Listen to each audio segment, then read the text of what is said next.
سلام كم يتصنفوا تابتواتن كبراتن تخطاتل تددبي تي في نسع زدالنا لكم حصرتن وانا وزيناتات لنا لكم قريبنا لنا كتكتاتلنا عدمنا ايو بكندي ارسنت بتخاتهم كنفلم አወረዳ ኢሮብ ብሰንክ ዝቅጽል ዘሎ ሕጽረት ዝናብ እንስሳት ሰአን ማይን ቀለብን ይሞታ ከም ዘለዋ ተገሊጾም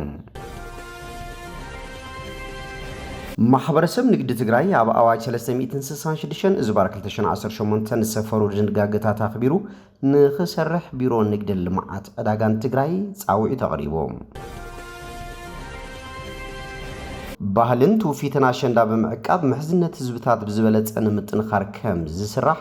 ቢሮ ባህልን ቱሪዝምን ትግራይ ገሊጾም አዲስ አበባ ናይ ፌደራል ዶ ወይስ ናይ ኦሮሚያ ትኹን ዝብል ንመስራ ሃገራዊ ምክክር ኢትዮጵያ ዝበደህ ዛዕባ ምዃኑ ተገሊጾም ጋንታ ብሽክሌታ ትራንስ ኢትዮጵያ ኣብ ሃገር አልጄሪያ ዝካየድ ዓለም ለኸ ውድድር ቱር ብሽክሌታ ኢትዮጵያ ወኪላ ክትሳተፍ ዕድመ ከም ዝቀረበላ ፌዴሬሽን ብሽክሌታ ትግራይ አፍሊጦም ናብ ዝርዝሩ ሰይርና ለና ምስለታው ዜናታት ቢንያም ሐድሽ ሰናይ ምክትታል አወረዳ ኢሮብ ብሰንክ ዝቅጽል ዘሎ ሕጽረት ዝናብ እንስሳት ሰአን ማይን ቀለብን ይሞታ ከም ዘለዋ ተገሊጾም ዛጊድ ድማ 1896 ጤለበጊ 128 ከፍትን 60 መጽዓኛን ከም ዝሞታ ተሓቢሮም እዚ ኩነታት እንተቀጺሉ መናወብራ ሓረስቶት ናብ ዝኸፍአ ደረጃ ከይበጽሕ ኩነታት ድርቂ ብቀረባ ዝከታተልን ንሓረስቶት ዝድላ ሓገዝን ምኽሪ ሕርሻን ክወሃብን ጻውዒ ተቕሪቦም እቶም ሓረስቶት አወረዳ ኢሮብ ዝቀጸለ ሕጽረት ዝናብ ዝተለዓለ ድርቂ ኣብ በለስ ገልዕ በለስ ዝራእትን እንስሳን ከቢድ ጉድኣት ሕጁን ቀጺሉሎ ክብሉ ዝገለጹ ኣብ ቤት ጽሕፈት ዘፈር ቁጠባ ሕርሻ በዓል ሙያ ሃፍቲ እንስሳ ኣይተ ሓይሽ ሃይልዮም ብሰንኪ ቀጻለ ሕጽረት ዝናብ ማይን ምግብን እንስሳት እናጠፍአ በመምጻእ ክሳብ ሕጂ 1896 ጤለበጊዕ 128 ከፍትን 60 መጽዓኛን ሞይቶም ከም ዘለዎ ወሲኾም ገሊጾም ስለዚህ እቲ ጉድኣት ዝያዳ ክጋደድ ከም ዝኽእል በመግላጽ ቁልጡፍ ሓገዝ ብመንግስትን ብሰብኣዊ ትካላትን ክግበር ጸዊዖም ክብል ርክብን ሓበሬታን ወረዳ ኢሮብ ጸብጺቦም ማህበረሰብ ንግዲ ትግራይ ኣብ ኣዋጅ 366 ዝባር 2018 ዝሰፈሩ ድንጋገታት አኽቢሩ ንኽሰርሕ ቢሮ ንግድን ልማዓት ዕዳጋን ትግራይ ጸዊዖም ቢሮ ንግድን ልማዓት ዕዳጋን ትግራይ ኣብ ሕጋውነት ስራሕቲ ንግዲ ጠሚቱ ንመረኸብቲ ሓፋሽ መብርሂ ሂብሎም ህዝቢ ትግራይ ብጸላት ዝፍጸሞ ዘሎ ኩለ መዳያዊ ከበባን ዕጽዋን ከይኣክል ውሑዳት ነጋዶ ብዝገብርዎ ሕጋዊ ምንቅስቓስ ንተወሳኺ ጸገም ይቃላዕ ምህላው ዳይሬክተር ጉዳያት ኮሙኒኬሽን እቲ ቢሮ ኣይተ ተኽልሽ ገብረ ህይወት ገሊጾም ህልውና እንድሕነትን ህዝቢ ትግራይ ንምሓዝ ዝወፀ ኣዋጅ ቁጽሪ 366 ዝባር 2018 ዓ.ም ንንግዲ ተንከፍ ስራሕቲ ዝጥምቱ 8 አንቀጻት ዝሓዘ ምዃኑን ማሕበረሰብ ንግዲ ድማ ብመሰረት እቲ ኣዋጅ ክንቀሳቀስን ኣተሓሳሲቦም ኣብታ ኣዋጅ ከም ገንዘብ ትራንስፈር ዘይምቕባል ሓራጻ ምፍጻም ናይ ሓሶት ገንዘብ ምሕታምን ዝሕጋው ገንዘብ ምዝዋር ንዝብሉ ጥሕሰታት ሕጊ ማእሰርትን ቅጽዓት ገንዘብ ዘስዑ ምዃኖም ኣይተተኽልሽ ኣፍሊጦም ካብዚኦም ብተወሳኺ ሸቐጣት ምሕባእ ጸጥታ ሕብረተሰብ ዝጎድእ ተግባር ምፍጻም መድሓኒት ምሕባእ ከምኡውን ዘይሕጋው ነዳዲ ምሻጥን ምዝዋርን ብገንዘብ ወይ ማእሰርቲ ዘቕጽዑ ተባሂሎም ኣብታ ኣዋጅ ምስፋሮም ኣብርሂቦም መብዛሕትኡ ነጋዳይ ትግራይ ሕጋውነት ተኸቲሉ ዝሰርሕ ምዃኑ ዝገለጹ ኣይተተኽልሽ ንፖለቲካዊ ዘይምርጋዕ ተበሊጾም ስርዓት ንግዲ ንምዝራግ ዝሰርሑ ነጋዶ ካብ ተግባሮም ክዕቀቡ እንተዘይክኢሎም ብመሰረት እቶም አንቀጻት ስጉምቲ ዝውሰደሎም ምዃኑ ኣጠንቂቖም ኣብቶም ንሰናይ መናወብሮ ሕብረተሰብ ዝጎድኡ ተግባራት ዝውዕል ነጋዳይ እንተጋጥም ብቁጥርታት ሞባይል 0914 76 1952 ከምኡውን 094561 7518 ብምድዋል ጥቆማ ክወሃብ እቲ ቢሮ ጻውዒ ተቕሪቡሎም ባህልን ትውፊትን አሸንዳ በመዕቃብ መሕዝነት ህዝብታት ዝበለጸ ንምጥንኻር ከም ስራሕ ቢሮ ባህልን ቱሪዝምን ትግራይ ገሊጾም ቢሮ ባህልን ቱሪዝምን ትግራይ ምስ ማሕበር ባህሊ ትግራይ ብምትሕብባር በዓል አሸንዳ አውሩስ ዓይንዋሪ ማርያን ጸሞረይን ንዘላቕ ሰላም ላዕላውነትን መሕዝነትን ህዝብታት ብዝብል መሪ ሓሳብ ምስ ግልጋሎት ወሃብቲ ትካላት መድረኽ ዘተካይዱ ሓላፊ ቢሮ ባህልን ቱሪዝምን ትግራይ ኣይተ ዶሪ ኣስጎደም እቲ መድረኽ ዘተ በዓል አሸንዳ ብድምቀት ንምኽባርን እቲ በዓል ንምኽባር ዝመጹ ጋይሽን በጻሕቲ ዓድን ጽሬቱን ደረጃውን ዝሓለወ ግልጋሎት ንምቕራብ ዝዓለመ ምዃኑ ገሊጾም ባህልን ትውፊትን አሸንዳ በመዕቃብን በመጥቃምን ዘላቕ ሰላም ላዕላውነት ከምኡውን ምሕዝነት ህዝብታት ብዝበለጸ ንምጥንኻር ከም ዝስራሕ እዮም ተዛሪቦም። እነዚ ድማ ካብ ዝተፈላለዩ ማሕበራት ዝተውጻጽኡ ኣባላት ዝሓዘ ዓብዪ ኮሚቴ ተጣይሹ ይስራሓሉ ከም ዘሎ ሓቢሮም። ኣብ ኮሚሽን ፖሊስ ትግራይ ሓላፊ ዋና መምርሒ ምክልኻል ገበን ምክትል ኮሚሽነር ጀነራል ጌታቸው ኪሮስ በዓል ኣሸንዳ ካብ ገበንን ስግኣት ገበንን ናጻ ኮይኑ ብሰላማዊ መንገዲ ንኽሓልፍ ምስ ህዝቢ ብምትሕባር ኣድላይ ምድላው ይግበር ከም ዘሎ እዮም ኣብሪሆም። ኣብቲ መድረኽ ኣብ ወሃብ ኣገልግሎትን ምዕባለ ባህላዊ ኢንዱስትሪ ትግራይ መሰረት ገይሮም መዛተይ ጽሑፍ ዘቕረቡ መምህር ዩኒቨርሲቲ ዓዲግራት ሰይፈ ፀሃየን በዓል ሞያ ቱሪዝም ኣይተ ቴድሮስ አብርሃምን ባህሊ ኢንዱስትሪ ትግራይ ምዕባይ በዓል ኣሸንዳ ባህላዊ ትውፊታቱ ሓልዩ ክኽበር ከም ዘለዎ እዮም ገሊጾም። ባህላዊ መጋየፅታት ኣሸንዳ ኣብ ዘፍርዩ ኢደ ጥበበኛታት ዘጋጥሙ ብድሆታት ብምፍታሕ ክብርታት ትግራይ ዝኾኑ መጋየፅታት ብዝበለጸ ንዓለም ምልላይ ከም ዝግባእ ሓቢሮም። ኣጋይሽ ካብ ዝተፈላለዩ ቦታታት ክመጹን ከለዉ ኣብ ጻንሒቶም ውሑስ ዝኾነ ምንቅስቓስ ክህልዎምን ገጽታት ትግራይ ብዝበለጸ ክርድኡ ምግባርን ከም ዝድልውን ገሊጾም።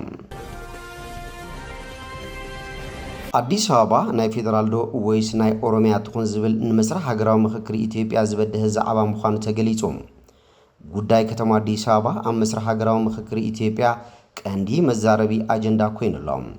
ኣብ ትሕቲ እቲ ንምምኻር ዝቐረበ 8 ቀንዲ አጀንዳታት ፌደራላውያን ከተማታት ዝሰፈረ ጉዳይ አዲስ አበባ ነቲ መስርሕ ዘጓተተ ቀንዲ ዛዕባ ኮይኑ ይብል ሓደ ካብቶም ኣብዚ አጀንዳ ዝተሳተፉ ተመኻኸርቲ። ኣብቲ ክሳብ 250 ጉጅለታት ዝተሳተፉሉ ምኽሪ ካብ ኩሎም አጀንዳታት ዝያዳ ደንጊዩ ብልዑል ፍልል ዝተዛዘመ እዚ ጉዳይ አዲስ አበባ ምዃኑ እዩ እቲ ቢቢሲ ዘዘራረቦ ስሙ ክዕቀብ ዝሓተተ ተሳታፋይ ዝገልጽ። እዚ ተሳታፋይ እቲ ዘተን ጸገማት ኢትዮጵያ መፍትሕን ኣበርክቶን ከምጽእ ይኽእል እዩ ብዝብል ተስፋኡ ክሳተፍ ወሲኑ ነይሩ። ብጀካቲ ባዕሉ ዝሳተፈሉ ናይ ከተማታት አጀንዳ ኣብ ካልኦት አጀንዳታት እውን ብጽቡቕ ከም ዝተኸታተለ ገሊጹ። ሰለስተ አጀንዳታት ልዑል ኣቓልቦ ዝሰሓቡን ብዙሕ ኣካታዕትን እኳ እንተነበሩ ጉዳይ አዲስ አበባ ግን ፍሉይ እዩ ይብል።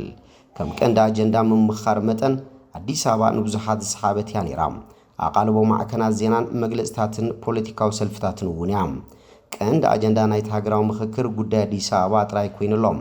ሕጂ 7 አጀንዳታት ምህላዎም እውን ዝተረስዐ ይመስለኒ ይብል እቲ ውልቀ ሰብ ነቲ ኩነታት ክገልጽ ከሎም። ከምቲ ዝብሎ ንአዲስ አበባ ቀንዲ ማእኸል ናይቲ ምምኻር ዝገበረ ኣካታዕ ጉዳይ ካብ ላዕሊ ዝመጸ እዩ ብዝብል ምኽንያት አዲስ አበባ ርእሰ ከተማ ክልላዊ መንግስቲ ኦሮሚያ ምዃና ኣፍልጦ ዝህብ ሓሳብ ኣብቲ ናብ 500 ጉጅለታት ዝለኣኽ ቃለ ጉባኤ ክሰፍር ምግባሩ እዩ። እዚ ሓሳብ እዚ ኣብቲ ካብ ታሕቲ ጀሚሩ ዝነበረ ምምኻር ከም አጀንዳ ዘይነበረን ዘይተዘትየሉን ምዃኑ ረዲዩ። ኣብ መጀመርታ ኣብ ዝነበረ 10-50 ጉጅለታት ዘተ አዲስ አበባ ናይ መን ትኹን ኣብ ዝብል ጉዳይ ናይ ፌደራል ዶ ትኹን ወይስ ናይ ኦሮሚያ ዝብል ኣማራጺ ሓሳብ ጎሊሑ ወፂኡ ነይሩ እዩ። ናይ ፌደራል ትኹን ዝብሉ ተሳተፍቲ ቁጽሮም ዝያደ ኣብ አጀንዳ ዝተፈላለየ ሓሳባት ዝደገፉ ተዛተይቲ ቁጽሮም ጠቒስካ ምጽሓፍ ንበይኑ ምርጫ ናይቲ ሓሳብ ከርኢ ስለ ዘይኽእል ኣብቲ ሓሳብ ከይነትኩር ይገብረና ኣሎ ዝብል ተቃውሞ ስለ ዝቐረበ ቁጽሪ ከይተጠቐሰ ክሕለፍ ከም ዝተገበረ ተዛሪቡ። መብዛሕትኦምን ገሊኦምን ኢልካ ምጥቃስ ከም ኣማራጺ ቀሪቡ እኳ እንተነበረ እዚ እውን ብቁጽሪ ካብ ምጥቃስ ተፈለየ ኣይኮነን ዝብል ተቃውሞ ስለ ዝተለዓለሉ ኣማራጺ ሓደ ኣማራጺ 2 እናተባህለ ከም ዝጥቀስ ተገይሩ። ይኹን እምበር ክሳብ ብ5 ተጠርነፈ ጉጅለ ጉሉሕ ፍልሊ ከይተፈጠረ ኣብ ብዙሓት ጉዳያት ተሰማሚዕና ነርና ይብል። እታ ከተማ ርእሳ ዝኸኣለት ተጸዋዕነታ ንፌደራል ኣብ ባይቶ ወከልቲ ህዝቢ ውክልና ዘለዋ ናይ ገዛእ ርእሳ ፖሊስን ቤት ፍርድን እትቀውም ብነበርቲ አዲስ አበባ ብዝተመረጸ ኣመሓዳሪ እትመሓደር መናኸርያ ከተማ ፌደራል ትኹን ኣብ ዝብል መብዛሕትኡ ስምዕ ተበፂሑ ከም ዝነበረ ኣልዒሉ። ኣካታዕ ጉዳይ ዝተፈጠረ እዚ ቃለ ጉባኤ ክዳሎ ከሎ ካብ ላዕለዋይ ኣካል ዝመጸ ሓድሽ ሓሳብ ኣሎ። ኣብቲ ቃለ ጉባኤ ከኣቱ ኣለዎ ዝብል ሓሳብ ናባና መጸ። እዚ ካብ ላዕሊ ዝመጸ ዝተባሃለ ሓሳብ ካብ ታሕቲ ጀሚሩ ዘይመጸ ኮይኑ አዲስ አበባ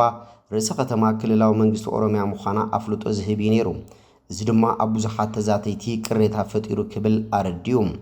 ንኣስታት ሓደ ሰሙን ዘካተ እዚ አጀንዳ ጥራይ ከም ዝነበረ ድማ ጠቒሱ ብዘይ ምምኻር ካብ ላዕሊ ዝመጸ ብዝብል እቲ ሓሳብ ናብቲ መድረኽ ዝቐረበሉ ኣገባብ እውን ዘይቁንዕ ክብል ይገልጽ። ኣብቲ አጀንዳ መብርሂ ክህቡ ዝተመደቡ ክኢላታት እውን ናይ ሓደ ወገን ድሌት ዘንጸባርቑ እዮም ነይሮም ክብል ሓቢሩ። ንኣብነት ኣብ ቅዋም ብዛዕባ ዝተጠቐሰ ጉዳይ ፍሉይ ረብሓ መብርሂ ክህቡ ከለዉ አዲስ አበባን ክልል ኦሮሚያን ባጀተንን ጉዳይ ምምሕዳርንን ብሓባር የዳልዋ ማለት ኢሎም ምልዓሎም የዘኻኽር። ዘገላልጻነ ብዙሓት ተዛተይትን ምቕባሉ ዘሸግር ስለ ዝኾኖም ደው ከብሉ ከም ዝተገበሩ እውን ወሲኹ ሓቢሩ ንኮሚሽን እውን ቅሬታ ቀሪቡ እቶም ክኢላታት ካብ ሽዑ ንድሓር መብርሂ ከይህቡ ከም ዝተኣገዱ ተዛሪቦም እዚ ኩነታት ነቲ ጉዳይ መጠን ብዘይብሉ ኣጋፊሖምዎ ን500 ጉጅለታት ክንቅርብ ካብ ዝነበረና 3-4 መዓልትታት ክንድንዊ ገይሩና ክብል ገሊጾም ብተወሳኺ እነዚ መድረኽ ምምኻር ዝመርሕ ዝነበረ ሓደ ኣቦ ወንበር እቲ ጉዳይ ብውጥረት ዝተመልአ ብምዃኑ ሕማም ሽኮሩ ደይቡ ንክልተ መዓልትታት ሆስፒታል ኣትዩ ነይሩ ይብል እቲ ዝነበረ ኩነታት ከረድእ ከሎም ካብቶም መካታዕቲ ዝነበሩ ጉዳያት ጉዳይ ዋንነት ናይታ ከተማ ብደረጃ ውልቀ ሰብ ካብ ዝለዓሉ ሓሳባት ሓሊፉ ብሰልፊ ብልጽግና እውን ከም ኣጀንዳ ዝተተሓዘ ብዘይ ምዃኑ ካብ 50 ጉጅለ ሓሊፉ ብዙሕ ክርክር ዝተገበረሉ ከም ዘይኮነ ገሊጹ ይኹን እምበር ካብ 250 ጉጅለ ጀሚሩ ዘካትዕ ጉዳይ ርእሲ ከተማነት አዲስ አበባ ግን ንኣባላት ሰልፊ ብልጽግና ከይተረፈ ንኽልተ መቂልዎም ከም ዝነበረ አብሪሁም ካልእ ኣብቲ መስርሕ ዝተለዓለ ጉዳይ ገለ ስልጣን ኣዛቲቲ በኣካልን ብስልክን እናረኸቡ ጸቕጥ ናይ ምፍጣርን ኢድ ናይ ምትእታው ሓቐነ ነይሩዎም ዝብል እዩ ነዚ በኣብነት ክገልጽ ከሎ እቲ ዘተ እናተዛዘመ ምስ መጸ ድሌትና ኣይተማልአን ኢሎም ዝሓስቡ ኣካላት ብቐንዱ ብልጽግና ካብ መርገጺኡ ምንድልሃፅን ዝኣተወ ቃል ናይ ዘይምሕላውን ኩነታት ተራእዩ ክብል ገሊጹ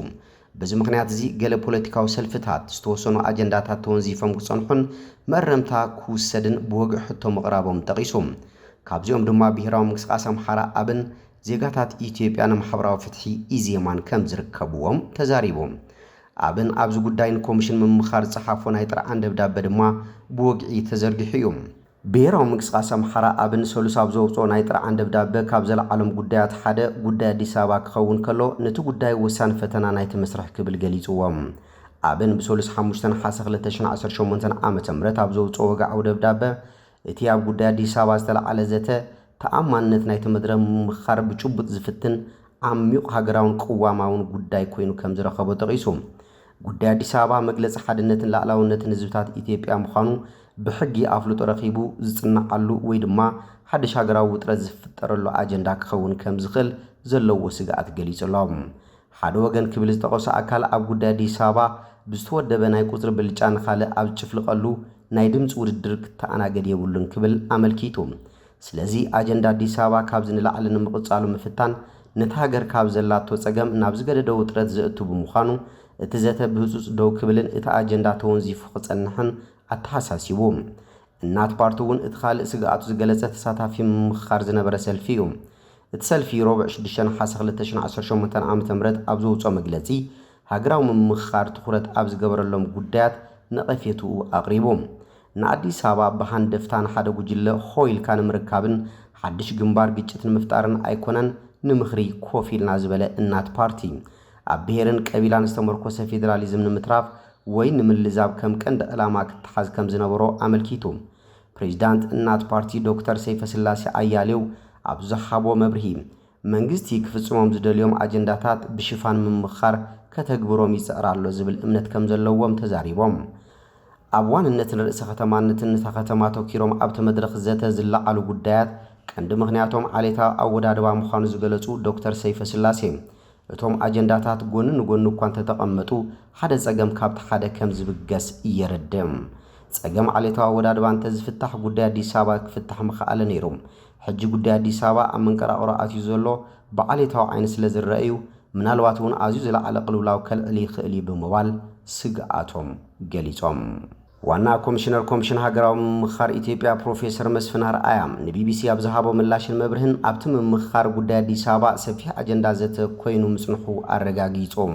አዲስ አበባ ዋና ከተማ ፌደራል ትኾን ኣብ ዝብል ጉዳይ ብበዝሒ ምርድዳእ ዝተበጽሐ ይመስለን ድሕር ምባል ይኹን እምበር ጉዳይ ዋንነት እንታይ ይኹን ብዛዕባ ረብሓኸ እንታይ ይኹን ኣብ ዝብሉ ጉዳያት ግና ዝተረሓቑ ሓሳባት ከም ዝነበሩ ገሊጾም ንብዙሓት ዝመስሎም ኣብዚ ኣኼባ ዝተወሲኑ ተወዲኡ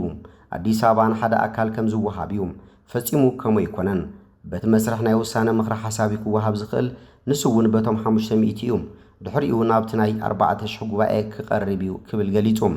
ፕሮፌሰር መስፍን ኣብ መንጎ ተመኻኸርቲ ሓደ ግዜ ምዝልላፍ እውን ኣጋጢሙና እዩ ብምባል እዚ ምስ ስነ ምግባር መምርሒ ናይቲ ምምኻር ዝጋጨ እኳ እንተኾነ ነቲ ዘሎ ስምዒት ብምርዳእ ዘይምርግጋእ ከይፍጠር ብዝተኻእለ መጠን ብጥበብ ኢና ክሳብ ሕጂ ሒዝናዮ መጺና ክብል ወሲኹ ሓቢሮም ምስጣልቃ ምትእታው ሰበስልጣናት ተኣሳሲሩን ዝተለዓለ ቅሬታ ብዝሓቦ ምላሽ ርእሰ መምሕዳራትን ከንቲባታት ከተማታትን ኣብ መንጎ ዝተፈላለዩ ጉጅለታትና ኣተው ክዕዘቡን ክሰምዑን ከም ዝኽእሉ ተዛሪቦም ምኽንያት ናይዚ ድማ እቶም ሰበስልጣናት ንኽልሎም ገሊኦም ድማ ንፌደራል መንግስቲ ወኪሎም ዝመጹ ብምዃኖም ሓላፍነት ስለ ዘለዎም እዩ ይኹን እምበር ርእይቶ ክህቡ ዝኽእሉ በዓልቶም ከም ተመኻኸርቲ ኣብ ሳተፍሉ ኣጀንዳ ጥራይ ምዃኑ እዩ ዘረድም ሰበስልጣን ኣብቲ መስርሕ ጽልዋ ንምፍጣር ይጽዕሩ ኣለዉ ዝብል ክስታት ቅድሚ ሕጂ እውን ቀሪቡ ነቲ ተግባር ብምንቃፍ ሰበስልጣናት ኣብ ከምዚ ዓይነት ተግባር ከይሳተፉ ፕሮፌሰር መስፍን ኣተሓሳሲቡ ነይሮም ጌጋ ዝፈጸሙ ክኢላታት እውን ክእሮም ከም ዝተገበረ እቲ ዋና ኮሚሽነር ኣብሪሁም ፕሮፌሰር መስፍን ኣብ ኩሎም ኣጀንዳታት ምኽሪ ሓሳብ ክወሃብ ከም ዘይኽእልን ተወንዚፎም ክጸንሑ ዝኽእሉ ንወለዶታት እውን ክሰጋገሩ ዝኽእሉ ኣጀንዳታት ክህሉ ከም ዝኽእሉ ኣሚቶም ጋንታ ብሽክሌታ ትራንስ ኢትዮጵያ ኣብ ሃገር ኣልጄሪያ ንዝካየድ ዓለም ለኸ ውድድር ቱር ብሽክሌታ ንኢትዮጵያ ወኪላ ክትሳተፍ ዕድመ ከም ዝቐረበላ ፌደሬሽን ብሽክሌታ ትግራይ ኣፍሊጡ ፌደሬሽን ብሽክሌታ ኢትዮጵያ ናብ ፌደሬሽን ብሽክሌታ ትግራይ ብዝጸሓፎ ዕላው ደብዳበ ናብዚ ውድድር ኢትዮጵያ ክትወዳደር ዝተዓደመት ኮይና በዚ ድማ ካብ ትግራይ ሓንቲ ጠንካራ ጋንታ ከም ዝደልዩ ሓቢሮም ፌደሬሽን ብሽክሌታ ትግራይ በመሰረት እናካየዶም ዝሓገየ ውድድራት ብሽክሌታ ውጽኢት ስርዕ ዘካየደ ኮይኑ ጋንታ ትራንስ ኢትዮጵያ ድማ ዝበለጸ ነጥቢ ብምሓዝ ክትሕረክ ኢላ እቲ ውድድር ካብ ጥቅምቲ 3 ክሳብ ጥቅምቲ 9 2026 ከም ዝካየድን ካብታ ጋንታ ዝድለ በዝሒ ድማ 6 ተወዳደርቲ ሓደ ስልጣንን ሓደ መካኒክን ምዃኖም እቲ ፌደሬሽን ወሲኹ ሓቢሮም ባክስ ፍትዋትን ክቡራትን ተከታተልቲ ደደቢት ቲቪ ነሰዓ ዘዳርናልኩም ዜናታት እዚኦም ይመስሉ ስለትምክታልኩም ኣመስጊና ብቀረብ ሳብ ንራኸብ ሰሰናይና ኣኹም